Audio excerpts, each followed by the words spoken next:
Gold, trusted gold buyers. మీరు తాకట్టు పెట్టిన బంగారాన్ని విడిపించి ఈ రోజు ఉన్న మార్కెట్ ధరకు కొనబడను.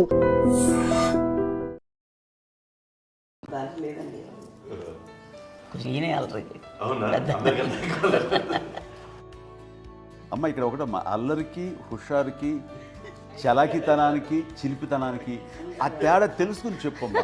అల్లరంటే ఇప్పుడు నా ఇమేజ్ ఏమైపోద్ది, అల్లరంటే అల్లరుడు అని, నేనేమో చాలా రావుడు మంచి బాలుడు అనేలాగా నా ఇమేజ్ ఇది. నేను అలాగే చెప్తుండేవాడిని. నా ఉద్దేశం అదే. నేనేమో అల్లరి నన్ను అంటే చలాకితనం అమ్మ అల్లరు అనుకునేది. లేదండి, ఎక్కువ హుషారు కానీ చాలా బాగుండేవాడు అబ్బాయి. ఇంట్లో పనులన్నీ మీకు సాయంగా ఉంటాయి. అవునండి, వాడే చేసేవాడు. అది ఇంట్లో ఎవరు ముట్టుకునేవాడు కాదు. మా నాగబాబు అస్సలు ముట్టుకునేవాడు కాదు. అన్నిటికీ నాకు ఆయన సహాయమే పాపం. నాన్న ఆయన ఉద్యోగం వెళ్ళిపోయారు. నేను పాక్కుంటూ అలాగా వెళుతూ వెళ్ళిపోయాను. నాకు తెలియదు. తర్వాత అమ్మ చెప్తుంటే లేదుగా మాత్రం కొన్ని కమ్మరకోలు ఉంది. ఒక అది పెట్టి అది వెళ్ళి కూర్చోతా ఏడుస్తున్నాను రోడ్డు మీద. అయ్యేసరికి వాళ్ళు 3 years సో నన్ను వాళ్ళు తీసుకెళ్ళి వాడు కమ్మరకులు కూర్చోబెట్టాడు. ఇక్కడికి ఏడుస్తున్నాను, ఎవరి పిల్లడో తెలియదు వాళ్ళకి. సో అది ఒక గంట పోయిన తర్వాత అమ్మ ఎత్తుకుంటూ వాడు వచ్చి వాడు చిన్నబిడ్డ అనిపిస్తారు మొత్తం తెచ్చి అది వాడు చూసి ఈ అబ్బాయి అన్నారు. కాదు అనేసింది. అది చాలా సంగతి చూడమ్మా, ఈ అబ్బాయి మా అబ్బాయి అని. ఏంటమ్మా అంటే ఆ కమర్గోలులో కింద కూర్చోబెట్టాడు కదా, బస్ అంతా పూజ చేసుకున్నాగా అయిపోయింది. అంటే రంగని కాదు కానీ అలా రంగని కాదు కానీ ఆ కమర్గోలులో కూర్చోబెట్టేసరికి అవి మసిగిస్తూ ఇంకా నల్లగా అయిపోయింది. అంత నలుపుడేసరికి నా బిడ్డ కాదని అమ్మ వెళ్ళిపోబోతుంది. మళ్ళీ డౌట్ వచ్చి ఆగింది. అది రావు నేను నా బిడ్డని తీసుకెళ్ళింది. థర్డ్ ఇస్ కట్టింగ్ డౌట్ నాకు.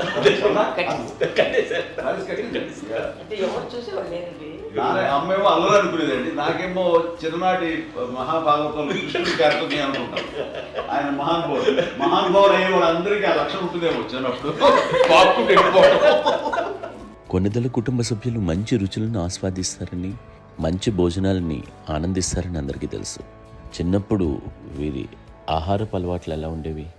ఇదేవి ఎగిరేవి ఇవి ఎవ్రీ డే 2 పూట్ల ఉండాలంట. మరి నాగబాబు పాపం ఏముంది, తిన్నట్టు ఇష్టం. మరి అన్ని రకాలుగా నాన్న కోసం చేసి పెడుతుంటే మరి తను ఇష్టపడక ఆ తర్వాత లేకపోతే కోపడక ఎలా ఉంటాడు చెప్పండి. 5 పిల్లలు అయినా అమ్మా నాన్నలు కొంతమంది పైనే ఎక్కువ దృష్టి పెడతారు. ఈ 5 మీరు ఎవరి మీద ఎక్కువ ఫోకస్ పెట్టేవాళ్ళు? కళ్యాణ్ బాబు అండి. వాడంటే బాగా, అంటే వాడు ఏది తినేవాడు కాదు అసలు. ఏది ఆడికి ఏది తింటాడని ఇప్పుడు వాడికి నచ్చకపోతే, ఇప్పుడు నేనైతే నచ్చకపోతే చాలా గోల్ చేసేవాడిని. అన్నయ్యకేమో చాలా అన్నయ్య ఏది పెట్టినా తినేవాడు, అసలు అడ్జస్ట్మెంట్ మెంటాలిటీ. నాకేమో నచ్చకపోతే చాలా గొడవ పెట్టేవాడిని. తిండి ఇది ఒక అన్నం, ఇది ఒక కూరలు హే అని వెళ్ళిపోయేవాడిని. అమ్మకు అమ్మతో తిట్టి నాకు వెజిటేరియన్ ఎలర్జీ ఉండేది, అంటే చిరాకు అనమాట. కళ్యాణ్ బాబు ఏంటంటే తనకి ఇష్టమైన ఫుడ్ ఉంటే తింటాడు సైలెంట్గా, బాగలేకపోతే సైలెంట్గా వెళ్ళిపోతాడు. అమ్మకి ఇదేమేంటారండి వదిలేమో తన తింటాడు, అటు నిశ్శబ్దంగా నిరసన ప్రకటించేవాడు. దాంతో వాడి గురించి చాలా ప్రొటెక్టివ్గా చూసుకునేది అమ్మ. పైగా చిన్నప్పటి నుంచి కొంచెం వాడు వీక్గా ఉండేవాడు, అంత బలమైన ఇది కాదు. దాని తర్వాత కొంచెం అందుకని అమ్మ వాడిని స్పెషల్గా చూసుకునేది. వాడు స్పెషల్ కిడ్ అయ్యాడు ఇంట్లో. మీ అమ్మగారు మీ అక్క చెల్లెళ్ళకి ఇచ్చిన సలహా ఏంటి? అంటే ఇండిపెండెంట్గా ఉండమంటారు అమ్మ, ఎవరిని డిపెండ్ అవ్వద్దు. మీ పిల్లలు నువ్వే జాగ్రత్తగా నేర్చుకో, ఎవరినైనా చేయకు, డిపెండెంటే పెట్టండి అని ఆవిడ మాకు బాగా ఎప్పుడు ఎక్కువ చెప్తుండేది. నాకు కొంచెం టఫ్ టైమ్స్లో కూడా ఆమె నీ పాటు నువ్వే ఉండాలి, ఎవరి దగ్గర ఉండదు, ఎవరింట్లో ఉండదు, మా దగ్గర కూడా ఉండదు, నీ ఇద్దరు కుటుంబం నువ్వే ఉండాలి. అది కష్టం కదండి అట్లా చెప్పడం. చెప్పారు చాలా తక్కువ చెప్పారు, బట్ నాకు అదే ఇచ్చే ధైర్యం. ఇండిపెండెంట్గా అట్లా ఒకరి దగ్గర ఉంటే నీ గౌరవం తగ్గిపోతుంది, ఎక్కడ ఉండదు. అది చాలా నాకు చాలా ఇన్స్పైరింగ్ ఉండేది అమ్మ మాటలు. ఇప్పుడు కూడా అది చాలా హ్యాపీగా అనిపిస్తుంది అని చెప్పింది. అంతే కదా, ఇప్పుడు మనకి ఏదైనా రోగాలు వస్తే చేస్తాను దాన్ని మనమే. బట్ తగ్గించే వాళ్ళు కన్సర్న్ చూపించే డాక్టర్స్ ఒక్కొక్క కింద కింద ఉండొచ్చు, కానీ పోరాడాల్సింది మనమే. నాకు సార్ కొంచెం ఒక డిప్రెస్డ్ ఇదేదో వస్తే ఫేస్ ఒకటి నేనేదో ఇంకా మా అందరి నుంచి నేను సపరేట్ అయిపోయినట్టు ఒక సిచ్యువేషన్ వచ్చినప్పుడు అమ్మ నన్ను పట్టుకుని I am there for you. Yes, ఎవరు నువ్వు అన్నా ఎస్ అన్న ఫ్రెండ్స్ కానీ ఎవరైనా సరే ఎప్పుడు కూడా అలోన్గా మటుకు అనుకోకు, నేను ఉన్నాను. ఆవిడ నన్ను పట్టుకొని ఇచ్చిన అఫెక్షన్ లేదా ఫీలింగ్ అసలు బలం అన్నమాట. ఇంకా ఏమన్నా చేయగలను నేను, పర్లేదు లైఫ్లో నాకు ఏదైనా సాధించగలను అని ఒక భరోసా తల్లి దగ్గర నుంచి రావడం అనేది నాకు ఎవరు అవసరం లేదనిపించింది. అంత స్ట్రాంగ్గా ఆవిడ support, very strong, very practical. అంత స్ట్రాంగ్ చేసింది నాన్న చెప్పండి.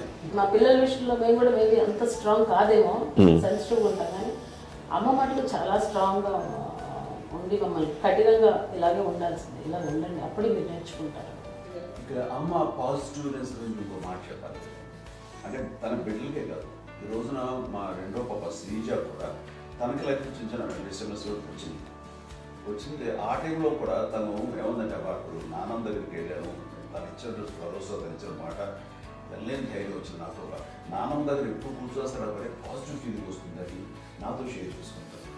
తను మాతో చెప్తుంటే అనిపిస్తుంది కరెక్ట్. అమ్మ ఏం పర్లేదమ్మా, లైఫ్ అంటే ఒకరితోనే అయిపోదు, ఆ ఒక్కరి వల్ల వాళ్ళ ఇన్ఫ్లుయెన్స్ తోటో వాళ్ళు మన మీద నియంత్రించడం కానీ మన బాధల్ని వాళ్ళు చేయడం అవుతాం. జస్ట్ నువ్వు నీ గురించి నీ మనసులో ఏదనిపిస్తే నీ గుడ్ ఫీలింగ్ ఏది వస్తుందో ఆ ఫీల్ ప్రకారం వెళ్ళిపోదు. అంటే ఆ జనరేషన్ పీపుల్ ఎక్స్పెక్ట్ చేయం అలా కాదు. ధైర్యం ఉండి అందరికి ధైర్యం బాగా నూరుకొస్తారు.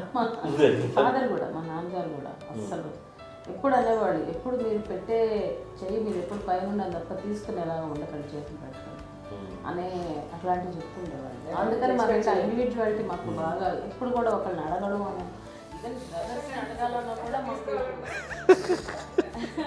అది పడిపోయింది మైండ్లో, కొంచెం కష్టంగా ఉంటుంది. సో నాకు అంటే ఆవిడ మా అమ్మ ఏదన్నా కొంచెం డిప్రెస్ అయినా నేను చాలా ఎక్కువ అమ్మకి షేర్ చేసుకుంటే అన్నయ్య కూడా లేడు. అన్నయ్య ఉన్నప్పుడు ఓకే, లేనప్పుడు నేనే ఎక్కువ షేర్ చేసుకున్నాను. బట్ ద బెస్ట్ థింగ్ మా అమ్మ దగ్గర నుంచి హగ్ అండి. ఈరోజు కూడా మా అమ్మని హగ్ చేసుకోకపోతే అంటే అది నాకు మా అందరిలోనూ, అంటే ఆవిడ పెద్ద చదువుకున్న వ్యక్తి కాదు, పెద్దగా బయటికి వెళ్ళి నా ఎక్స్పోజర్ కాదు, కానీ ఇవాళ అన్నయ్య కానీ విజయ, మాధవి, నేను, కళ్యాణ్ బాబు ఈ రోజుకి టుగెదర్గానే ఉంటాం. మేబీ మాకు కొన్ని విషయాల్లో నాకు మా మాధవ్కి డిఫరెన్స్ ఆఫ్ ఒపీనియన్స్ ఉండొచ్చు, మా చెల్లికి మా అన్నయ్యకి అట్లా ఉండొచ్చు, ఉంటుందండి ఫ్యామిలీ అన్న తర్వాత. కానీ ద ఇన్విజిబుల్ బాండేజ్ మా అమ్మ ఇచ్చింది, ఆ లవ్ అండ్ ఎఫెక్షన్, హగ్, అవన్నీ ఆవిడ నాన్ వెర్బల్ అడ్వైజ్ ఏంటంటే అందరూ అలా కలిసి ఉండాలనేది ఆవిడ నుంచి మేము నేర్చుకోవాలి. అది ఇట్స్ ఇస్ నాట్ వర్డ్లీ, అది నోటి మాట కాదు, అది వెర్బల్గా కాదు, నాన్ వెర్బల్గా చెప్పినటువంటి ఇది. సో అందుకని అది మాకు గొప్ప, మేమందరం ఇప్పుడు అలా ఉండడానికి కారణం, అంత కలిసి ఉండడానికి కారణం, మెయిన్ కారణం మా అమ్మండి. అది సో అందరూ ఉండాలనేది మా అమ్మ అడ్వైస్. ఇప్పుడు కూడా నేను ఎప్పుడైనా ఏదైనా ఫీల్ అయినా, అన్నయ్య ఫీల్ అయినా, లేదు నాన్న అట్లా వదుకు, ఇట్లా ఉండండి, ఇట్లా ఉండి ఇప్పటికీ చెప్తుంది. మేము ఎవరైనా ఎప్పుడైనా మా చెల్లితో గొడవపడ్డా అనుకోండి, నేను అట్లా అనకరా అని, ఎట్లాగా అన్న ఏమో లేదులేమ్మా ఏదో అన్నాను కానీ ఫీల్ అవ్వకమ్మా, మేమందరం కలిసి ఆవిడని అసలు టెన్షన్ పెట్టవండి మేము. సో అలా అది ఆవిడ నేర్పించింది, అలా కలిసి ఉండటం అనేటువంటి బాండేజ్ని ఆవిడ తన ఒక హగ్తో చెప్పింది. అన్నయ్య సినిమా చూడండి, జాదూకి చెప్పాను కూడా, అది మా అమ్మ దగ్గరే ఉందండి. శంకర్దాదాలో చెప్తాడు చూడండి. And for more videos, please subscribe to iDream. Please subscribe to iDream. Please subscribe iDream. And please subscribe to iDream. For more videos, subscribe to iDream. please like, share and subscribe to the channel. Congratulations, iDream. Subscribe to iDream. Subscribe to iDream. So subscribe to iDream Media. iDream ki iDream team andarki huge congratulations. Please subscribe iDream Media. Please subscribe to iDream. Subscribe iDream. Please subscribe to iDream. iDream అంటే నా కళల channel subscribe చేసుకున్న నోరు తిరుగుతలేదు, మీరైతే గంట గుర్తు కొట్టండి. For more such videos, please subscribe to iDream. Subscribe to iDream. Please subscribe to iDream. Please subscribe iDream Media. Please do subscribe to iDream. Please subscribe to iDream Media. For best entertainment and information, please subscribe I dream. And don't forget to subscribe to iDream.